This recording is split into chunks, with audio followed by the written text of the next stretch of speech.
ভদ্র মহোদরগণ, আমি আবার বলছি যে আপনাদের এই বিচার প্রহসন ছাড়ার কিছুই না।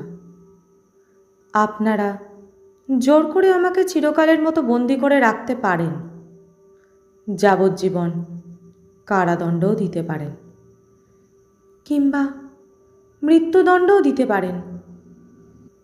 বিচারের নামে এই প্রহসনকে সম্পূর্ণ করতে হলে একজন অপরাধীকে নিশ্চয়ই দণ্ডদান করতে হবে।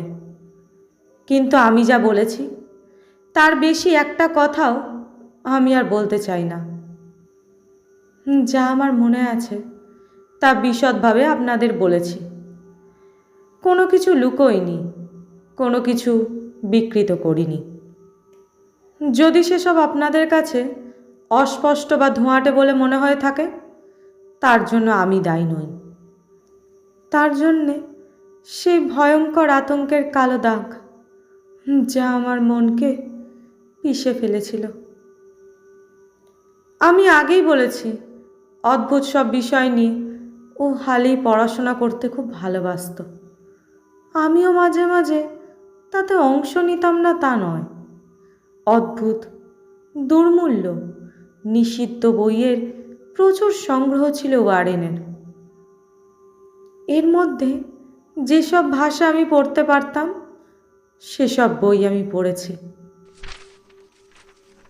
কিন্তু সেগুলোর বিরাট সংগ্রহের খুবই সামান্যতম অংশ। ওর সংগ্রহের বেশিরভাগ বই ছিল আমার অজানা সব ভাষায় লেখা। খুব সম্ভব উর্দুতে লেখা ছিল সেসব বই। শয়তানকে জাগিয়ে তোলার যে বইটি এই নাটকের জবনিকা টেনেছিল, যে বইটি পকেটে করে ওয়ারেন অন্য জগতে পাড়ি দিয়েছিল, সে বইটি কি ভাষায় লেখা ছিল তা আমি জানি না, কারণ ওরকম অক্ষর আমি জীবনে দেখিনি। বইটি কি বিষয়ে লেখা ছিল তা ওয়ারেন কখনো আমাকে বলেনি। একটা সাংঘাতিক আকর্ষণ ছিল বইগুলির। অনিচ্ছা সত্ত্বেও বারবার পড়ার লোভ হতো মনে মনে। ওয়ারেনকে এসব কথা বলেছিলাম, কিন্তু ও আমার কথায় একদম পাত্তা দিত না। আমার কেমন যেন ভয় ভয় করত। আমার বেশ মনে পড়ছে সেই ভয়ঙ্কর দুর্ঘটনা ঘটার কিছুদিন আগে ওর মুখের দিকে তাকিয়ে রীতিমতো রীতিমতো থমকে উঠেছিলাম। ও তখন এক মনে ওর তত্ত্ব বোঝাচ্ছিল কিভাবে কিছু কিছু সব কখনো নষ্ট হয় না। হাজার হাজার বছর ধরে কবরের নিচে তারা বহাল তবিয়তে থাকে। ওয়ারেনকে ভয় পাওয়ার কিছু নেই, কিন্তু ওয়ারেনের জন্য আমার কষ্ট হচ্ছে। ও যে বীভৎস নারকীয় বস্তুর দেখা পেয়েছে কোনো জীবন্ত মানুষের তা কাম্য নয়। জায়গাটা ছিল এক অতি পুরনো কবরখানা, এত পুরনো যে দেখেই আমার সারা শরীর কেঁপে উঠল। চারিদিকে অতীতের চিহ্ন ছড়ানো ছিল, বড় বড় ঘাস, শ্যাওলা আর নানা বুনো উদ্ভিদে ভরা একটা নির্জন স্যাঁতস্যাঁতে জায়গা। একটা পচা গা গুলোনো গন্ধ ভেসে বেড়াচ্ছিল কবরখানাটা ঘিরে।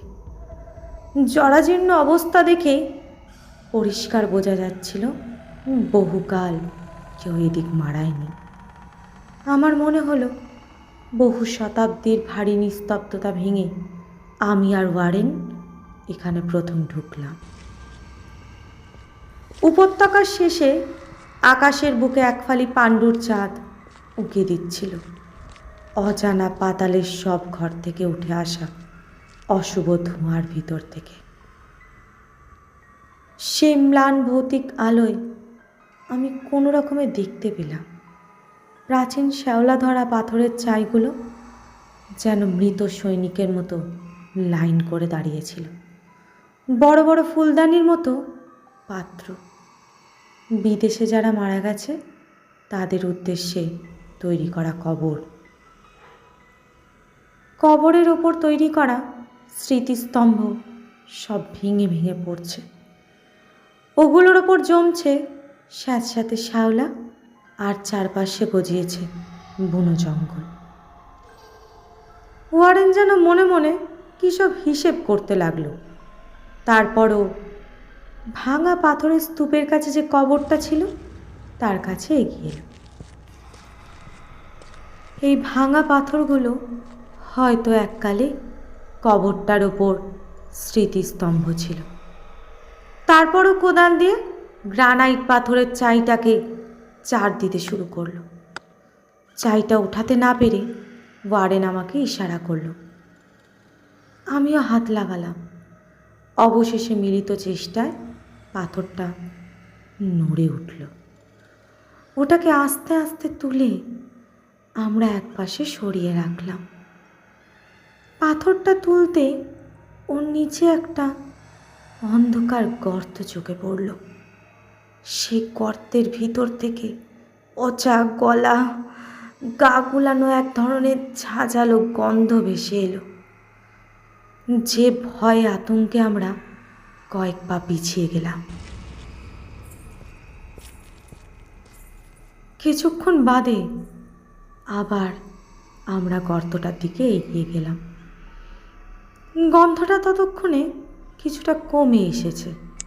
টর্চের আলো ফেলতেই চোখে পড়ল গর্তটার ভিতর একটা সিঁড়ি নেমে গেছে অন্ধকার অতলে।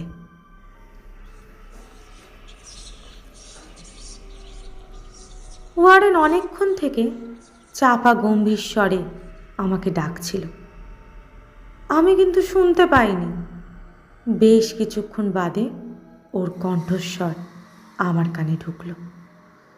চারপাশে ভয়াবহ পরিবেশের প্রভাবেও সে কণ্ঠস্বর এতটুকু বিকৃত হয়নি। ওয়ারেন বলছিল, আমি দুঃখিত, তোমাকে সঙ্গে নিতে পারছি না, কারণ নিচে তোমার মতো দুর্বল লোককে নিয়ে যাওয়া হবে চরম অপরাধ। নিচে আমি যা দেখব আশা করছি তা আমার সঙ্গে ঘোরাফেরা করে। আমার গ্রন্থাগারের অনেক বই পড়ে। ও আমি তোমাকে যেসব জিনিস বলেছি সেসব থেকে সামান্যতম ধারণাও করতে পারবে না। জঘন্য জঘন্য নারকীয় জিনিস। ইস্পাতের মতো শক্ত স্নায়ু না হলে কেউ সে জিনিস দেখে সুস্থ জীবিত অবস্থায় ফিরে আসতে পারে না। আমি তোমার মনে আঘাত দিতে চাই না। বিশ্বাস করো, তোমাকে সঙ্গে করে নিয়ে যেতে পারলে আমি সব থেকে বেশি খুশি হতাম। কিন্তু আমারও তো একটা দায়িত্ব আছে। তোমার মতো একজন ঘনিষ্ঠ বন্ধুর মৃত্যু অথবা উন্মাদ হয়ে যাওয়ার জন্য আমি দায়ী হতে পারি না। জিনিসটা যে কি ভয়ঙ্কর তা তুমি কল্পনাও করতে পারবে না। কিন্তু আমি তোমাকে কথা দিচ্ছি, প্রতি মুহূর্তের ঘটনা এই টেলিফোনে তোমাকে জানিয়ে যাব। আমার কাছে যথেষ্ট টেলিফোনের তার আছে। প্রয়োজন হলে আমি পৃথিবীর কেন্দ্রবিন্দুতে পৌঁছেও তোমার সঙ্গে যোগাযোগ রাখতে পারি।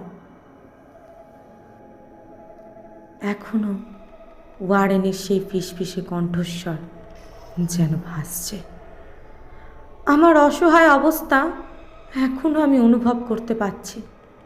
কবরের নিচে নামার জন্য আমি ওয়ারেনের সঙ্গে যথেষ্ট তর্ক করলাম, কিন্তু ওয়ারেন ওর সংকল্প থেকে এতটুকু বিচ্যুত হলো না। ও অবশেষে তর্কে হেরে রেগে গিয়ে আমাকে ভয় দেখালো। আমি যদি বেশি পিড়াপিড়ি করি তাহলেও আজকের অভিযান বন্ধ করে দিতে বাধ্য হবে। আমি একটা টেলিফোন নিয়ে গর্তের পাশে পড়ে থাকা একটা পুরনো বিবর্ণ কবরের পাথরের ওপর বসে পড়লাম। ওয়ারেন আমার সঙ্গে করমর্দম করে টেলিফোন তারের বান্ডিলটা ও টর্চ নিয়ে সেই ভয়াবহ পাতালপুরীতে নেমে গেল। আমি টর্চের আলোয় বারবার ঘড়ি দেখতে লাগলাম আর টেলিফোনে কান লাগিয়ে কিছু শোনার চেষ্টা করতে লাগলাম। কিন্তু পথের মিনিট কেটে গেল, ওয়ারেনের কণ্ঠস্বর আমার কানে এলো না। তারপর হঠাৎ একটা খুব ক্ষীণ কণ্ঠস্বর ভেসে এলো। আবার নৈশব্দ নেমে এলো।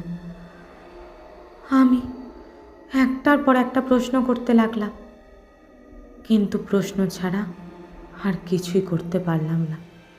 আমার চারপাশে ভিড় করে রয়েছে অনাদিকালের কবর। অন্ধকার ছায়া নিচে চারপাশে ভিড় করে রয়েছে। ওয়ারেনের কণ্ঠস্বরে হঠাৎ পরিবর্তন ঘটল, একটু যেন শ্লথ হয়ে এলো। হতাশা ভরা কণ্ঠে ও বলে উঠল, তাড়াতাড়ি করো, যথেষ্ট দেরি হয়ে গেছে, আর দেরি করো না। ওয়ারেন থামল। কিছু অস্পষ্ট যান্ত্রিক শব্দ ভেসে এলো। তারপর ওয়ারেনের সব প্রায় শেষ, আর কোনো কিছু করার নেই। এরপর নেমে এলো এক ভৌতিক নিস্তব্ধতা।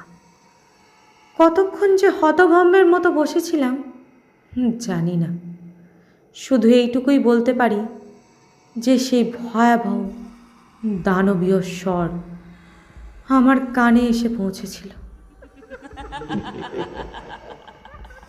অজানা প্রাচীন কারখানার জংলা ভগ্নস্তূপের মধ্যে বসে আমি যখন হতভম্বের মতো সামনের সেই কবরের খোলা গর্তের দিকে চেয়েছিলাম, এই কটা কথা আমার কানে ভেসে এসেছিল। ওয়ারেন আর নেই, তাকে আমরা খতম করেছি। বুঝেছ হাদারা? ওর রক্ত চুষে খাচ্ছি। তারপর তোমার পালা, তারপর এই পৃথিবীর প্রত্যেকটা মানুষের পালা।